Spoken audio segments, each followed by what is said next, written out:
Hello everyone, welcome to पहल academy. पहल academy के यूट्यूब चैनल पर आपका हार्दिक स्वागत है।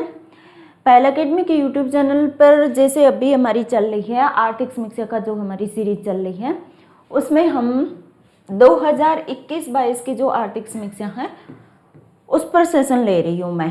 ठीक है, आर्थिक समीक्षा का आपको पता ही है कि प्रीलिम्स में देखें तो प्रीलिम्स में मैं आपको बता दूं कि आर्थिक समीक्षा से लगभग आपको 10 क्वेश्चन डायरेक्ट मिल जाएंगे। 10 क्वेश्चन देखें, हम इतनी चीज़ें करते हैं, तैयार करते हैं, पॉलिटी का अलग से करते हैं, हिस्ट्री का अलग से करते हैं, और देखिए करंट कितना करंट पढ़ते हैं, तो उसमें भी करंट में भी 10 क्वेश्चन आते हैं, और यहाँ पे आर्थिक समीक्षा उससे सीधा आर्थिक समीक्षा से 10 क्वेश्चन हमारे क्लियर हो रहे हैं। ठीक है, मेंस के अगर मैं बात करूँ तो मेंस में अगर देखें तो आर्थिक समीक्षा में हमारा कितना पोर्शन आता है कि मेंस का लगभग मैं बताऊं आपका 30 मार्क्स का आता है। 30 का या 25 का एग्जैक्ट मुझे याद नहीं आ रहा कि 30 का आता है कि 25 का आता है, जो भी है। ठीक है, वो राजस्थान की अगर इकोनॉमी की हम बात करें तो राजस्थान की economy proper A to Z उसका सिलेबस है, वो हमारे आर्थिक समीक्षा के अकॉर्डिंग है। ठीक है, तो मेरा आर्थिक समीक्षा आपको कराने का यही उद्देश्य है कि आपको चाहे प्रीलिम्स में हो चाहे मेंस में हो, दोनों के पर्सपेक्टिव से आपको क्वेश्चन है वो आप अटेम्प्ट कर पाए इससे। अभी हमारा कौन सा चैप्टर चल रहा है कि औद्योगिक विकास का चल रहा है। औद्योगिक विकास से इससे पहले हमारी 2 क्लासेज हो चुकी हैं, उसमें मैंने आपको बताया था कि सरकार का राजस्थान का औद्योगिक विकास के दृष्टिकोण से राजस्थान का क्या सिनेरियो रहा है, औद्योगिक विकास के लिए सरकार के द्वारा क्या क्या प्रयास किए गए हैं, राजस्थान में निवेश को बढ़ावा देने के लिए कौन कौन सी वित्तीय संस्थाएं हैं, तो वो सब हम कर चुके हैं। अगर आपने पिछले सेशन अगर देखे नहीं है मेरी आर्थिक समीक्षा से संबंधित, तो वो जाके हमारे पहल अकेडमी के यूट्यूब चैनल की प्लेलिस्ट में वो आर्थिक इकोनॉमिक सर्वे का जो अलग से बनाया हुआ फोल्डर, वहाँ पे जाके आप देख सकते हो। ठीक है, अब मैं आगे बढ़ते हैं इसी क्रम में हम, तो यहाँ पे है Delhi Mumbai industrial corridor DMIC बहुत ही इम्पोर्टेंट हो जाती है एग्जाम के पर्सपेक्टिव से। सरकार हमारी औद्योगिक विकास के लिए सरकार के नजरिए से अगर देखें तो राजस्थान के औद्योगिक विकास में या राजस्थान के इंफ्रास्ट्रक्चर डेवलपमेंट करने में DMIC का बहुत बड़ा योगदान है। रीजन क्या है कि लगभग 38% DMIC है वो राजस्थान से होकर गुजरेगा। ठीक है, अब दिल्ली मुंबई इंडस्ट्रियल कॉरिडोर है क्या, इसमें आप कंफ्यूज मत होइए। मोस्टली क्या होता है कि Delhi Mumbai dedicated freight corridor, Delhi Mumbai industrial corridor, दोनों में हमें कंफ्यूजन होता है। तो मैं आज आपको बता देती हूँ कि दिल्ली से लेकर मुंबई तक ये हमारा इंडिया का लगभग मैप हो गया। यहाँ पे दिल्ली है, यहाँ से लेके यहाँ पे मुंबई तक, यहाँ तक क्या होता है कि सरकार के द्वारा एक डेडिकेटेड फ्रेट कॉरिडोर का निर्माण किया जा रहा है। फ्रेट कॉरिडोर मतलब जो माल को एक जगह से दूसरे स्थान पर लेके जाएगा। अब ये क्या है कि मान लो यहाँ से लेकर और यहाँ तक एक फ्रेट कॉरिडोर सरकार ने बना दिया, जिसमें मान लीजिए रोड सरकार ने बना दी या फिर रेलवे ट्रैक बना दिया, जो भी है सरकार ने बना दिया, ये तो हो गया फ्रेट कॉरिडोर। इस फ्रेट कॉरिडोर के 150 किलोमीटर इधर की तरफ और 150 किलोमीटर इधर की तरफ सरकार इस प्रकार से हब विकसित करेगी, औद्योगिक हब विकसित करेगी, ताकि उसका पूरा जो हमारा औद्योगिक इंफ्रास्ट्रक्चर है, आधारभूत ढांचा है, वो यहाँ पे डेवलप करेगी। जैसे यहाँ पे हो गया आपका एयरपोर्ट हो गया, यहाँ पे अगर मान लो कि पोर्ट हो गया, वो डेवलप कर दिया।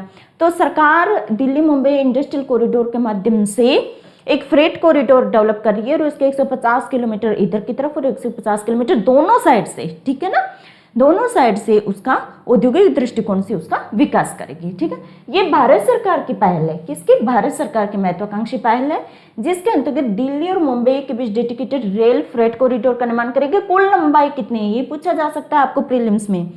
प्रीलिम्स में सीधा पूछा जा सकता है कि दिल्ली मुंबई इंडस्ट्रियल कॉरिडोर या फ्रेट कॉरिडोर कह दो, एक ही बात है, इसकी कुल लंबाई कितनी है, कंफ्यूज होने की कोई जरूरत नहीं है, 1504 किलोमीटर। ठीक है ना, ये याद रखिए आप। देखिए मैंने हाईलाइट भी इसीलिए किया है।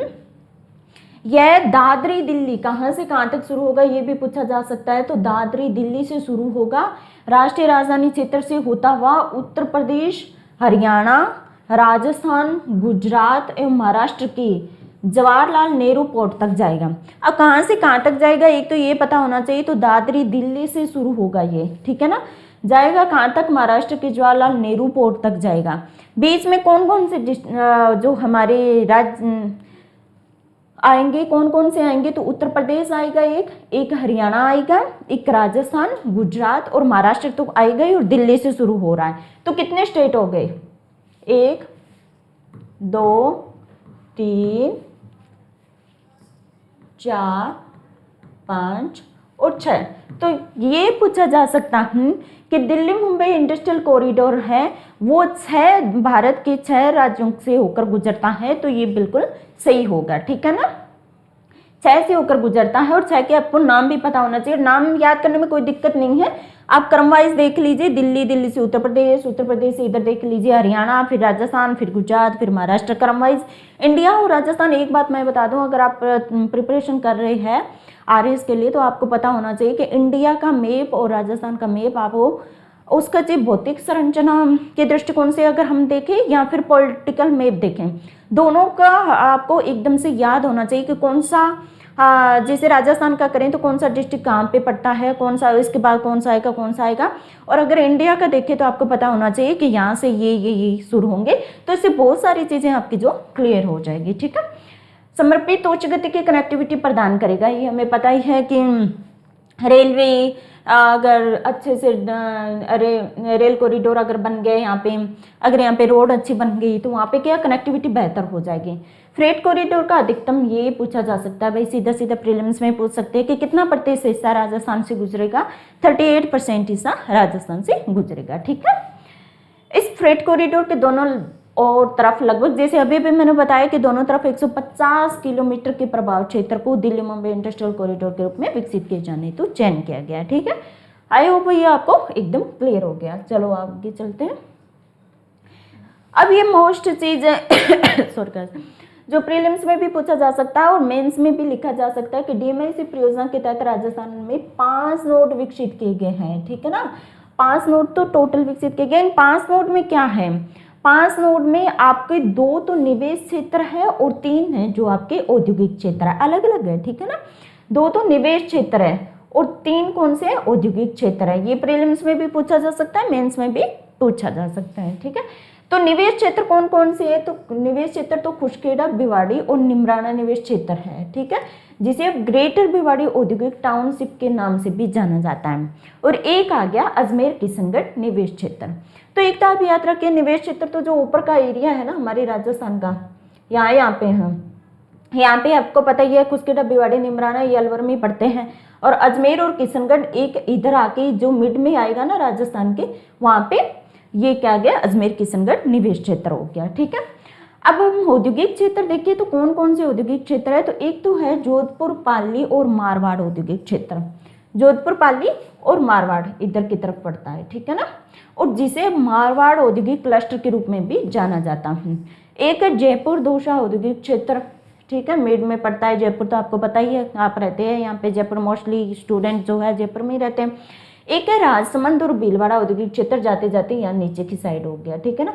तो कुल मिला के राजस्थान का यहाँ से लेके इस हिसाब से आता है, तो 38% इसका राजस्थान से होकर ही गुजरता है डीएमआईसी का। इसके प्रथम चरण में खुशखेड़ा, भिवाड़ी, निमराना तो निवेश क्षेत्र और जोधपुर, पाली, मारवाड़ औद्योगिक क्षेत्र को विकसित किया गया। एक तो निवेश क्षेत्र को ले लिया, कौन सा निवेश क्षेत्र, ये पूछा जा सकता है कि प्रथम चरण में किसको विकसित किया जाएगा, तो खुशखेड़ा, भिवाड़ी, निमराना निवेश क्षेत्र को विकसित किया जाएगा। औद्योगिक क्षेत्र आपका कौन सा है, तो औद्योगिक क्षेत्र आपका जोधपुर, पाली और मारवाड़ हो गया, ठीक है ना। रिको को जोधपुर, पाली, मारवाड़ औद्योगिक क्षेत्र के विकास की जिम्मेदारी, कल ही हमने रिको, कल हमारी क्लास हुई थी उसमें हमने रिको का पढ़ा था, पिछली हमारी क्लास थी तो उसमें रिको के बारे में पढ़ा था। तो रिको है जो हमारे औद्योगिक दृष्टिकोण से राजस्थान में विकास को बढ़ावा देने की प्रमुख जो हमारी वित्तीय संस्था है वो रिको मानी जाती है, ठीक है ना, जो औद्योगिक विकास को बढ़ावा देती है और राजस्थान में आधारभूत संरचना के विकास में इसका बहुत बड़ा योगदान है। ठीक है। तो रीको के द्वारा क्या किया जाएगा, जोधपुर, पाली और मारवाड़ जो हमारा औद्योगिक क्षेत्र है उसका विकास रीको के द्वारा किया जाएगा। ठीक है। अब ये तो होगी भाई डीएमआईसी की बात। डीएमआईसी तो आपको प्रीलिम्स और मेंस में हो सकता है कि डीएमआईसी पे लॉन्ग क्वेश्चन भी आ जाए, क्योंकि डीएमआईसी से राजस्थान को औद्योगिक जो पिछड़ापन है वो दूर होने की बहुत ज़्यादा संभावना है, तो इस पे लॉन्ग क्वेश्चन भी आ सकता है। अब डीएमआईसी के बाद हम देखें कि खादी और ग्रामोद्योग को बढ़ावा देने के लिए सरकार द्वारा किए गए प्रयास। ये खादी और ग्रामोद्योग मैं बता दूं इसीलिए मैंने मेंशन किया है ये कि ये मेंस के जो सिलेबस है आपके उसमें खादी और ग्रामोद्योग का क्लियर उल्लेख किया गया है, इसीलिए इसको पूछा जा सकता है मेंस में। ठीक है। तो सरकार ने क्या क्या प्रयास किए खादी ग्रामोद्योग को बढ़ावा देने के लिए। सबसे पहले हमें पता है कि किसी को भी अगर बढ़ावा देना है तो सरकार क्या करती है, यहाँ तो उसका बोर्ड बना देती है या फिर क्या करती है, किसी विभाग की स्थापना कर देती है। ठीक है। तो यहाँ सरकार ने क्या किया कि खादी और ग्रामोद्योग बोर्ड की स्थापना कर दी। ठीक है ना। इसका खादी और ग्रामोद्योग बोर्ड उद्देश्य आपको ही पता है कि अगर खादी को बढ़ावा देने के लिए सरकार ने किया तो खादी कौन सी है, असंगठित क्षेत्र के अंतर्गत खादी मानी जाती है। आपको पता है कि जैसे पहले तो क्या होता था, चरखा के माध्यम से खादी है वो तैयार की जाती थी। अब धीरे धीरे तो जैसे मशीनों के माध्यम से तैयार करने लग गए हैं। तो एक तरीके से जो खादी का जो हमारा है वो असंगठित क्षेत्र के अंतर्गत आता है। ठीक है। असंगठित क्षेत्र के कारीगरों को रोजगार प्रदान करना। तो अगर हम खादी उद्योग को बढ़ावा दे रहे हैं तो इससे असंगठित क्षेत्र के जो हमारे लोग हैं, कारीगर हैं, उनको रोजगार मिलेगा। एक उच्च गुणवत्ता युक्त उत्पादों के उत्पादन में सहायता प्रदान करेगी। ये तो बहुत ही सिंपल से इसके उद्देश्य लिखने में, अगर आपको बाई चांस आ ही जाए मेंस में तो उद्देश्य लिखने में कोई दिक्कत नहीं होती है। आपको थोड़ा आइडिया रहना चाहिए असंगठित क्षेत्र को। खादी आपको पता होता है असंगठित क्षेत्र में आता है, तो असंगठित क्षेत्र को बढ़ावा देना, खादी को बढ़ावा दे। खादी क्या उत्पाद है, तो खादी के उत्पाद की गुणवत्ता में वृद्धि करना। दस्तकार है उनको कहीं भी देखिए, आजकल तो प्रशिक्षण का कौशल विकास का जो चल रहा है सरकार के द्वारा, तो सरकार हर क्षेत्र में कौशल विकास को बढ़ावा देना चाहती है। तो यहाँ पे भी सरकार क्या करेगी, कौशल विकास करेगी और उसके लिए उनको क्या करेगी, प्रशिक्षण प्रदान करेगी। ठीक है ना। उनमें आत्मनिर्भरता की भावना जागृत करना। अभी आत्मनिर्भर भारत अभियान भी चल रहा है, तो ये तो हर क्षेत्र में अपना लागू हो गई। आत्मनिर्भरता हो गया, कौशल विकास हो गया। ठीक है ना। उद्देश्य आपको क्लियर हो गए होंगे, तो मेंस में अगर आ जाए तो लिखने के काम आएंगे। ठीक है। अब सरकार क्या कर रही है, भारत सरकार के द्वारा जैसे प्रधानमंत्री ग्रामीण रोजगार सृजन कार्यक्रम शुरू किया गया। रोजगार सृजन सरकार चाहती है कि जैसे कुटीर उद्योग है, लघु उद्योग है, उनके माध्यम से, लघु और कुटीर उद्योगों के माध्यम से लोग हैं उनके रोजगार का सृजन किया जाए। तो इसके लिए सरकार क्या चाहती है, खादी को बढ़ावा देना चाहती है।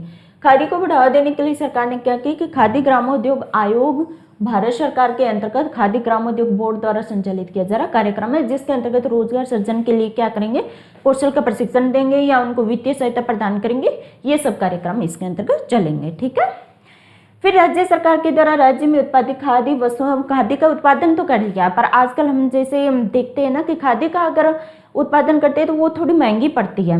तो महंगी वस्तुएं खरीदने के बजाय लोग क्या है, सस्ती वस्तुएं जैसे लिनन के या रेयन के कपड़े बने होते हैं, तो वो अक्सर इनसे सस्ते होते हैं, तो वो खरीदने की कोशिश करते हैं। तो सरकार अगर इनका उत्पादन कर रही है तो सरकार ये तो है नहीं कि उनको रखे रहेगी, तो उनकी उत्पादित खादी वस्तु है उनकी खरीद को बढ़ावा देने के लिए सरकार क्या करती है, इसमें विशेष छूट प्रदान करती है।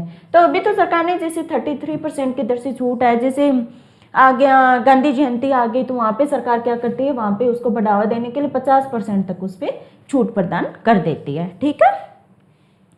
बजट घोषणा 2021-22 के तहत बोर्ड द्वारा जयपुर में खादी प्लाजा का, ये प्रीलिम्स में पूछा जा सकता है। ठीक है, ये आप नोट कर लीजिए। खादी प्लाजा का निर्माण कहाँ किया गया, किया जाएगा, जयपुर में किया जाएगा खादी प्लाजा का निर्माण। और बजट घोषणा 2021-22 में ये कहा गया है कि खादी प्लाजा का एक निर्माण करेंगे। कहाँ किया जा रहा है, जयपुर में किया जा रहा है। ठीक है। तेल और प्राकृतिक गैस, आपको ही पता है तेल की कितनी इंपॉर्टेंस है। किसी भी अर्थव्यवस्था है उसके औद्योगिक विकास के दृष्टिकोण से देखें तो हमें भी पता है कि ऊर्जा का महत्वपूर्ण योगदान है, और ऊर्जा के एक स्रोत के रूप में तेल और प्राकृतिक गैस तो जहाँ है तो है, वहाँ पे अगर औद्योगिक अगर मशीनरी है, किसी का निर्माण करना है, तो वो सब तेल और प्राकृतिक गैस पर ही चलती है हमारी। तो तेल और प्राकृतिक गैस अगर बात करें तो किसी भी अर्थव्यवस्था की अगर रीढ़ माने तो आजकल तो तेल और प्राकृतिक गैस ही माना जाता है। सबसे बड़ा उपभोक्ता अगर यहाँ पे देखें तो संयुक्त राज्य अमेरिका है और उसके बाद चीन है, और भारत है जो विश्व में कच्चे तेल का तीसरा सबसे बड़ा उपभोक्ता है। इंटरेस्टिंग बात यह है कि भारत कच्चे तेल का सबसे बड़ा उपभोक्ता है संयुक्त राज्य अमेरिका और चीन के बाद। और ये स्टेटमेंट आरपीएससी के द्वारा प्रीलिम्स में पूछा जा सकता है कि भारत कच्चे तेल का दूसरा सबसे बड़ा या प्रथम सबसे बड़ा उपभोक्ता है, तो वो गलत हो जाएगा, क्योंकि भारत है वो तीसरे स्थान पर आता है, कच्चे तेल का तीसरा सबसे बड़ा उपभोक्ता है। ठीक है, क्योंकि कई बार होता है ना, हम पॉपुलेशन को देख के उसके हिसाब से आइडिया लगा लेते हैं। तो हम सोचते हैं कि इंडिया में इतनी पॉपुलेशन है तो कम से कम कच्चे तेल की इतनी खपत तो होती है, वाहन भी इतने चल रहे हैं, तो वो वहां पे हम गलत हो जाते हैं। तीसरा सबसे बड़ा उपभोक्ता है। देश में विश्व का लगभग 5% देश में, हमारे देश में देखें ना तो विश्व में जितने कच्चे तेल का या प्राकृतिक गैस की खपत होती है उसके 5% भारत इसकी खपत करता है। भारत कुल घरेलू उपभोग का लगभग 16% कच्चा तेल उत्पादित करता है। हमारा जितना भी होता है ना, इस 5% में से हम कितना करते हैं, 16% तो खुद ही उत्पादन कर लेते हैं। ठीक है, और शेष 84% आवश्यकता आयात से पूर्ण होती है। भारत में कच्चा तेल, भारत अपनी लगभग आवश्यकता की पूर्ति 84% की सोचिए, अगर पूर्ति अगर हम आयात से कर रहे हैं तो कच्चे तेल का उत्पादन नहीं के बराबर ही मान सकते हैं हम, है ना।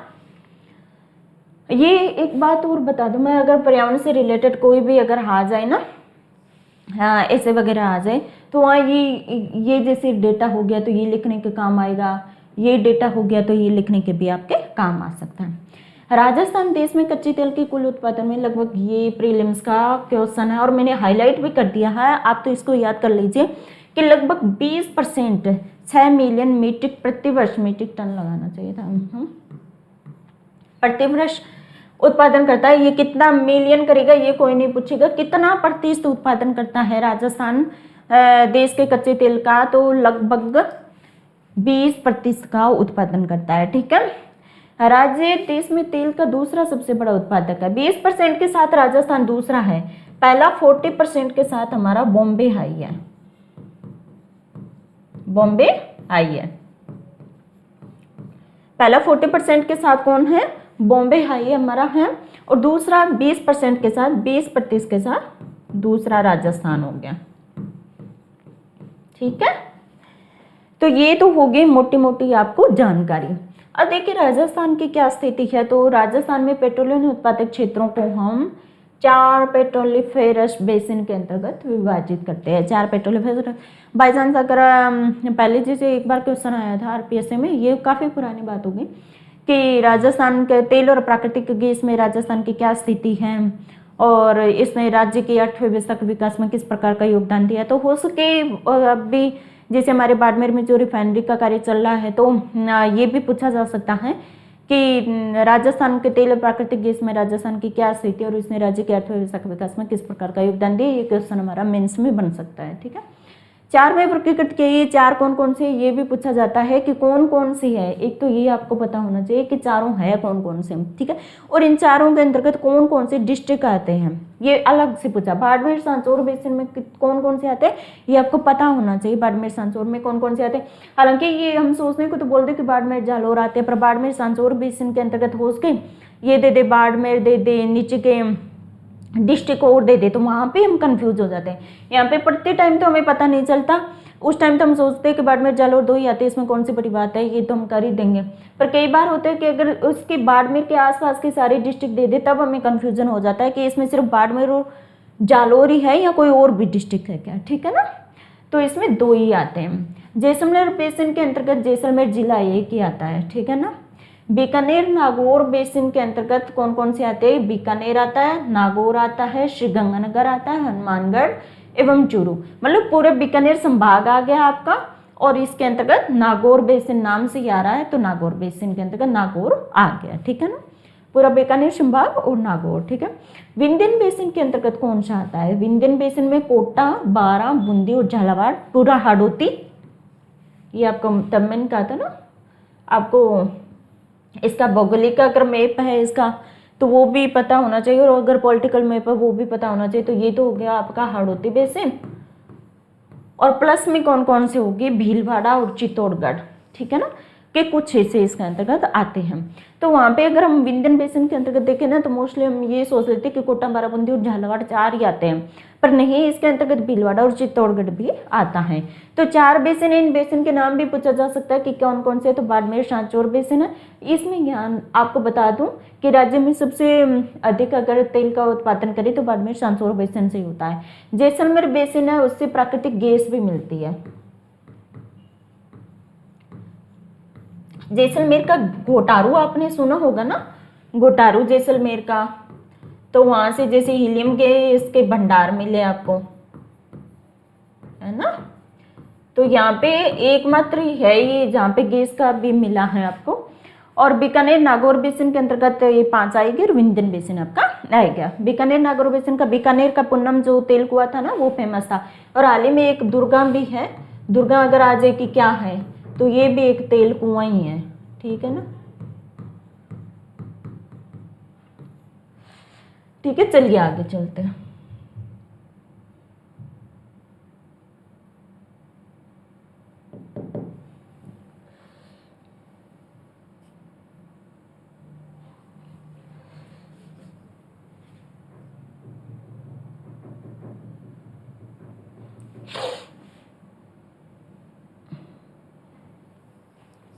ये पूछा जा सकता है भाई, ठीक है ना। मंगला, भाग्यम, ऐश्वर्या, सरस्वती, रागेश्वरी, कामेश्वरी, इनका नाम पूछा जा सकता है सबसे पहले कि मंगला, भाग्यम, ऐश्वर्या, सरस्वती, रागेश्वरी, कामेश्वरी निम्नलिखित में किससे संबंधित है। तो भाई ये तेल क्षेत्र है, तेल कुआं है, ये सब के सब मंगला, भाग्यम, ऐश्वर्या, सरस्वती, रागेश्वरी, कामेश्वरी, सबके सब इस हिसाब के कोई आपको नाम मिल जाए ना, तो तेल कुएं हैं, ठीक है। जैसलमेर के बागेवाला में भारी तेल का उत्पादन होता है। जैसलमेर के बागेवाला में, ये आपको नाम पता होना चाहिए, बागेवाला में भारी तेल। अगर इकोनॉमिक्स में इसका स्पेशल उल्लेख किया है तो हो सकता है कि इसका पूछ भी ले कि बागेवाला किससे संबंधित है, तो भारी तेल के उत्पादन से। घोटारू है, घोटारू में गैस का उत्पादन, घोटारू का जैसे अभी मैंने उल्लेख किया था कि हीलियम गैस के भंडार मिले हैं यहाँ पे, तो घोटारू में गैस का उत्पादन होता है, ठीक है। रिफाइनरी परियोजना, रिफाइनरी परियोजना पर क्वेश्चन आने की बहुत संभावना प्रीलिम्स में आने की तो है ही, मेंस में हो सकता है कि लॉन्ग क्वेश्चन भी पूछ ले और शॉर्ट में भी कुछ पूछ ले। क्यों, रिफाइनरी परियोजना तेल से रिलेटेड है, तो हो सकता है तेल का प्राकृतिक चलो। राजस्थान रिफाइनरी परियोजना के अंतर्गत हिंदुस्तान पेट्रोलियम कॉर्पोरेशन लिमिटेड और राज्य सरकार की, सबसे पहले तो आपको पता होना चाहिए कि किसकी भागीदारी है, तो हिंदुस्तान पेट्रोलियम कॉर्पोरेशन लिमिटेड के और राज्य सरकार का संयुक्त उपक्रम है ये हमारे राजस्थान रिफाइनरी परियोजना, ठीक है। किसकी कितनी भागीदारी है, ये most and most important question आपका आ गया कि इसमें 74% की तो है हमारी हिंदुस्तान पेट्रोलियम कॉर्पोरेशन लिमिटेड की भागीदारी है और 26% हमारे राज्य सरकार की भागीदारी है, ठीक है ना। ये आप क्लियर याद कर लीजिए, ये क्वेश्चन आने की संभावना है 74-26। 74, कहीं हम ये सोच ले कि 74% अगर राज्य सरकार की है तो कहीं 74 ज्यादा है, वो राज्य सरकार की हिस्सेदारी होगी, पर ये गलत हो जाएगा। हिंदुस्तान पेट्रोलियम कॉर्पोरेशन लिमिटेड की 74% की भागीदारी और 26% की हमारे राज्य सरकार की भागीदारी है, ठीक है। अब इसकी स्थापना कभी भी सबसे पहले तो आपको ये पता होना चाहिए कि पचपदरा बाड़मेर में है भाई, ये पचपदरा बाड़मेर में सीधे सीधे पूछा जा सकता है कि राजस्थान रिफाइनरी परियोजना राज्य के निम्न कौन से जिले में है या बाड़मेर के किस जो क्षेत्र स्थान पे है, तो पचपदरा में है। शुरुआत कब, 16 जनवरी 2018 को इसका शुभारंभ किया गया था, ठीक है ना, 16 जनवरी 18 को। इससे 9 मिलियन टन वार्षिक उत्पादन क्षमता है। वैसे तो पूछा नहीं जा सकता, अगर स्टेटमेंट अगर कोई आ जाए तो वहाँ संभावना है कि पूछ ले कि 9 मिलियन टन वार्षिक उत्पादन की क्षमता है, तो हाँ बिल्कुल ठीक है। लागत कई बार होता है कि लागत भी पूछ लेते हैं, तो आपको पता होना चाहिए कि इसकी लागत 43,129 करोड़ रुपए है परियोजना की लागत, ठीक है ना। 2:1 ऋण इक्विटी का अनुपात अगर हम देखें तो 2% है वो तो ऋण से होगा और 1% है वो हमारा इक्विटी से होगा, ठीक है। ये BS6 मानक के उत्पादन पर आधारित है और देश की पहली रिफाइनरी है जो पेट्रोकेमिकल कॉम्प्लेक्स का सम्मिश्रण है। ये सीधे के सीधे यहाँ तो हो सकता है आपको स्टेटमेंट ही पूछ ले प्रीलिम्स में, यहाँ हो सकता है मेंस में पूछ ले, और मेंस में आएगा ना तो सीधे ऐसे आ जाएगा, तो आपको ये सारी की सारी चीजें वहाँ पे लिख के आनी है, ठीक है। ये पूछा जा सकता है कि देश के प्रथम रिफाइनरी पेट्रोकेमिकल कॉम्प्लेक्स का सबमिशन है, स्टेटमेंट पूछा जा सकता है, तो आपको पता होना चाहिए। लागत देख लीजिए 43,129 करोड़ की इसमें लागत आई है। ठीक है, राज्य की पचपत्रा बाड़मेर में पेट्रोकेमिकल कॉम्प्लेक्स स्थापित किया। ये सब बातें आ गई, आपको दोबारा से करने की जरूरत नहीं है। ठीक है, 7426 आ गया, ये भी पता है। 9 मिलियन मीट्रिक टन उत्पादन, ये भी पता है। राजस्थान 15वां राज्य है जिसमें पेट्रोकेमिकल कॉम्प्लेक्स की स्थापना की गई, ये भी पूछा जा सकता है प्रीलिम्स में कि राजस्थान कौन से स्थान का राज्य है जिसमें पेट्रोकेमिकल कॉम्प्लेक्स की स्थापना की गई। 15 राज्य। और ये जो हमारी रिफाइनरी स्थापित हो रही है ये देश की 26वीं रिफाइनरी है, ये भी पूछा जा सकता है कि कौन सी क्रम संख्या की रिफाइनरी है, 26वीं रिफाइनरी है, ये भी आप याद कर लीजिए। ठीक है ना। अब ये एक मैंने क्वेश्चन आपको बताया कि ये बहुत ही इंपॉर्टेंट क्वेश्चन है, ये आरपीएससी के द्वारा अक्सर पूछा जाता रहा। तो इसमें क्या सरकार के द्वारा न्यूनतम मजदूरी दर निर्धारित की जाती है, मतलब उस मजदूरी दर से नीचे आप किसी को मजदूरी की दर नहीं, मजदूरी का भुगतान नहीं कर सकते। आपको एक मतलब क्राइटेरिया निर्धारित कर दिया सरकार ने कि इतनी तक तो आपको देनी ही पड़ेगी। ठीक है ना। तो सरकार ने वहाँ पे भी 4 कैटेगरी बना दी। ये देखिए, जैसे पहले अकुशल श्रमिक का है उसकी कैटेगरी बना दी, मान लो किसी को कौशल का किसी को बिल्कुल ही नहीं है और वो ऐसे कोई श्रम कार्य कर रहा है, मान लो शारीरिक श्रम कर रहा है, तो उसको कितनी मिलेगी। फिर अर्धकुशल हो गया और फिर उसके अंतर्गत कुशल श्रमिक हो गया और इसके बाद उच्च कुशल श्रमिक हो गया। ठीक है, इन 4 कैटेगरी में सरकार ने डिवाइड कर दिया। क्वेश्चन क्या है हमारा कि राज्य सरकार द्वारा निर्धारित न्यूनतम मजदूरी की दरों में अकुशल, यहाँ पे आपको पता होना चाहिए कि कुशल का पूछा, अकुशल का, अति कुशल का, किसका पूछा गया है, तो अकुशल श्रमिक के न्यूनतम मजदूरी कितनी है। ठीक है ना, 252, 237, 249, 299, तो यहाँ पे है 252 है। ठीक है, अकुशल श्रमिक है उसकी 252 हो गई। ठीक है, उसके बाद अर्धकुशल के, ये तो आपको देखिए याद करनी ही पड़ेगी। अकुशल श्रमिक की 252 हो गई, उसके बाद अर्धकुशल श्रमिक है उसकी 264 हो गई। ठीक है, कुशल श्रमिक की 276 हो गई, उच्च कुशल श्रमिक है इसकी 326 हो गई।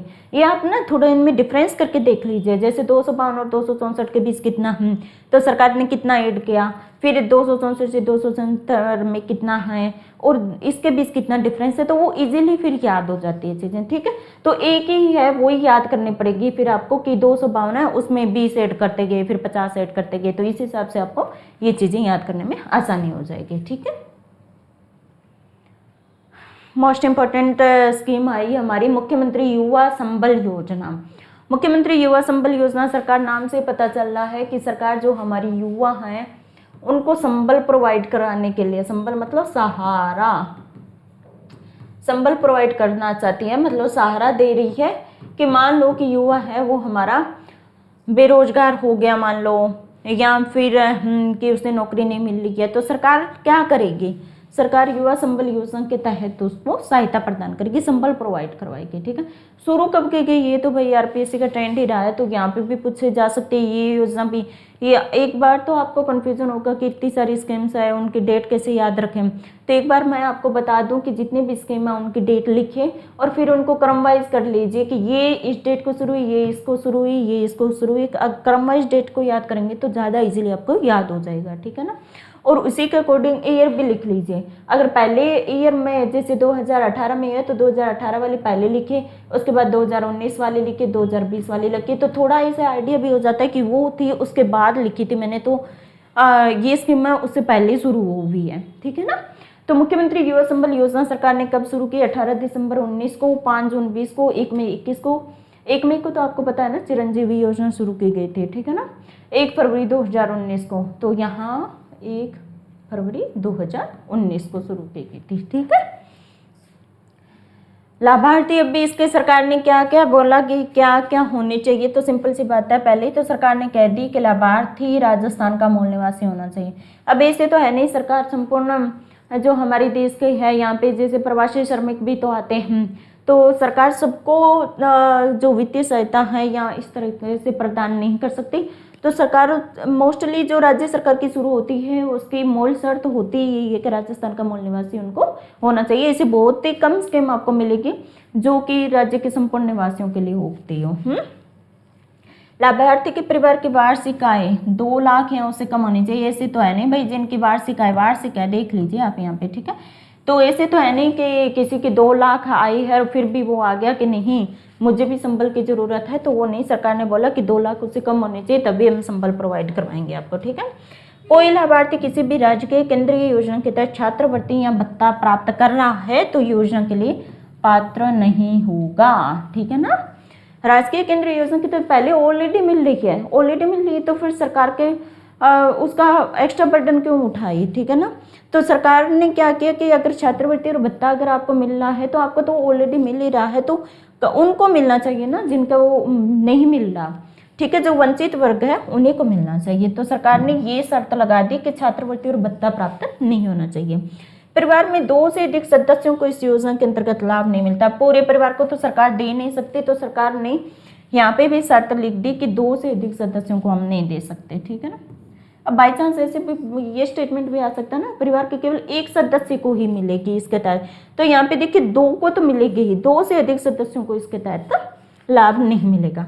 स्नातक पास लाभार्थी इस योजना के पात्र है, ये भी देखिए भाई ऐसे नहीं है ग्रेजुएट नहीं हुए ना आप तो लाभ नहीं मिलेगा, ग्रेजुएट होना जरूरी है। तो स्नातक पास लाभार्थी को इसका पात्र होना चाहिए। योजना का लाभ ऐसे तो लाइफ टाइम सरकार नहीं दे सकते, लाइफ टाइम के लिए सरकार के द्वारा विभिन्न प्रकार की जो जैसे वृद्धावस्था पेंशन योजना है उनको भी, जो कमजोर और वंचित वर्ग है उनके लिए भी सरकार द्वारा विभिन्न प्रकार की दी गई है। अगर यूथ को भी सरकार लाइफ टाइम के लिए देने लग जाती है तो फिर तो सरकार पे बहुत ही वित्तीय भार आ जाता है। तो सरकार ने यहाँ शर्त निर्धारित कर दी कि भाई हम 2 वर्ष की अवधि तक ये आप प्रदान करेंगे, ठीक है। कितना दे रही है युवकों को 4,000 रुपये प्रतिमाह। और अभी जो सरकार ने क्या किया है कि सरकार ने ये भी शर्त कर दी है कि जो भी ले रहा है ना उसको कम से कम 3 महीने का कौशल प्रशिक्षण भी होना चाहिए। तो 3 महीने का अगर कोई कौशल प्रशिक्षण ले लिया है ना तो 2 साल तो हम प्रदान कर देंगे, पर 3 महीने के कौशल प्रशिक्षण के माध्यम से वो कुछ ना कुछ तो कार्य करने के लायक बन जाएगा। तो सरकार ने यहाँ पे वो भी शर्त रख दी है, ठीक है। युवकों को कितना मिलता है, 4,000 रुपये प्रतिमाह मिलता है और महिला, दिव्यांगजन और ट्रांसजेंडर को 4500 रुपये प्रतिमाह मिलता है। ये आपको याद पक्का रखना चाहिए कितना मिल रहा है महिला, दिव्यांगजन और ट्रांसजेंडर। यहाँ देखिए ट्रांसजेंडर को भी इंक्लूड कर लिया है, केवल महिला और दिव्यांगजनों को अगर इस हिसाब का कोई स्टेटमेंट आ जाए तो वो गलत हो जाएगा। यहाँ पे महिला, दिव्यांगजन और ट्रांसजेंडर को यहाँ पे इंक्लूड किया गया है, ठीक है। युवकों को 4,000 रुपये प्रतिमाह मिलते हैं। और ये शर्त, ये सबके सब जितने भी है सरकार के द्वारा आवश्यक शर्तें जो लगाई गई वो आपको पता होना चाहिए। ये जरूरी नहीं है कि सरकार के द्वारा सीधे कब शुरू किया गया ये पूछें, हो सकता है स्टेटमेंट में आ जाए, स्टेटमेंट में आ जाए तो एक एक चीज आपको पता होना चाहिए स्टेटमेंट को करेक्ट करने के लिए। अब ये देखिए यहाँ पे सरकार ने 1 सेकेंड,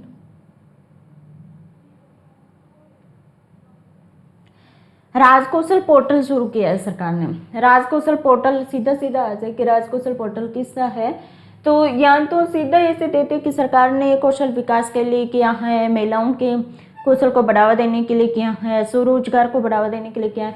तो यहाँ पे देखिए कि कोविड-19 जो महामारी थी उस महामारी के दौरान बहुत से प्रवासी श्रमिक थे जो एक स्टेट से दूसरे स्टेट से अपने अपने स्टेट में चले गए थे। तो उन प्रवासी श्रमिकों को रोजगार के अवसर उपलब्ध करवाने के लिए सरकार ने राजकौशल पोर्टल लेके आए और वहाँ पे जो हमारे श्रमिक थे और जनशक्ति और उन श्रमिकों को उनकी कौशल के अकॉर्डिंग जो रोजगार प्रदान करने वाले नियोक्ता थे उन सबको एक मंच पर लाने के लिए सरकार ने राजकौशल पोर्टल 5 जून 2020 को शुरू किया था, ठीक है ना। यहाँ पे कौशल नहीं है, कौशल पोर्टल है भाई, ठीक है। तो प्रवासी श्रमिकों और उनकी कौशल के अकॉर्डिंग नियोक्ताओं को एक मंच पे लाने के लिए राजकौशल पोर्टल है। प्रवासी श्रमिकों के रोजगार से संबंधित है। रोजगार आधारित जन कौशल विकास कार्यक्रम राजविक। एक बात मैं ये बता दूं, ये छोटे छोटे जो टर्म्स है ना ये मेंस में पूछे जा सकते हैं। सक्षम क्या है, समर्थ क्या है, ठीक है ना, इनके लक्ष्य क्या, उद्देश्य क्या है, छोटे छोटे टर्म्स है, पूछ सकते हैं, हो सकते हैं। प्रीलिम्स में तो हर कुछ भी आने की संभावना रहती है, मेंस में इनके आने की संभावना है। राजविक क्या है, रोजगार आधारित जन कौशल विकास कार्यक्रम है, इसका शॉर्ट में नाम है राजविक। तो अगर राजविक आ जाए तो आपको पता होना चाहिए कि रोजगार आधारित जन कौशल विकास कार्यक्रम ही राजविक है, ठीक है। इसका उद्देश्य कि बेरोजगार युवाओं को बाजार मांग के अनुरूप प्रासंगिक क्षेत्रों में रोजगार उन्मुख कौशल प्रशिक्षण। हालांकि अगर आपका पढ़ा हुआ है ना तो आपको आइडिया आ जाएगा कि सरकार के द्वारा अगर समर्थ है, सक्षम है, राजविक है, जितने भी कार्यक्रम है ये कौशल विकास को बढ़ावा देने के लिए, तो आप इजीली इनको लिख सकते हैं। पर अगर आपने इनके नाम ही नहीं सुने तब कठिन हो जाता है कि सक्षम हो सकता है किसको, महिला का सशक्तिकरण करना भी सक्षम हो सकता है, समर्थ हो सकता है, दिव्यांगजन है उनके लिए भी समर्थ हो सकता है, या किसी को वित्तीय सहायता प्रदान कर ना वो भी समर्थ के अंतर्गत आ सकता है, तो कुछ भी आ सकता है। तो आपको यहाँ पे अगर राजविक, सक्षम और समर्थ अगर आपने नाम पढ़ ली तो आपको पता हो जाएगा कि ये कौशल विकास से संबंधित है, ठीक है ना। तो ये तो हो गया हमारी बेरोजगार जो युवा है ना उनके लिए, तो हो गया हमारा राजविक, ठीक है। स्वरोजगार आधारित कौशल शिक्षा महाअभियान है हमारा सक्षम कार्यक्रम, ठीक है। सक्षम देखने पे, सक्षम का अगर फुल फॉर्म अगर आपकी आती है ना मेंस में, अगर 2 मार्क्स वाले में आता है तो वहाँ आपको पता होना चाहिए कि सक्षम का फुल फॉर्म क्या है, स्वरोजगार आधारित कौशल शिक्षा महाअभियान है, ठीक है। राज्य के युवा, यहाँ सिर्फ युवाएं और महिलाओं दोनों ही हैं, ठीक है, उनको उपयुक्त प्रशिक्षण कार्यक्रम के द्वारा सक्षम बनाना और उन्हें स्वरोजगार के अवसर से जोड़ के स्थानीय स्तर पर रोजगार के अवसर सर्जित करना है, ठीक है। कौन से युवा और महिला हैं उनके लिए स्थानीय स्तर पर रोजगार के अवसर विकसित करना है, और ये सिर्फ बेरोजगार युवाओं के लिए है हमारा राजविक। समर्थ क्या है, इसका उद्देश्य राज्य के निर्धन, तमाशे नहीं है, सॉरी मिस प्रिंट हो गया,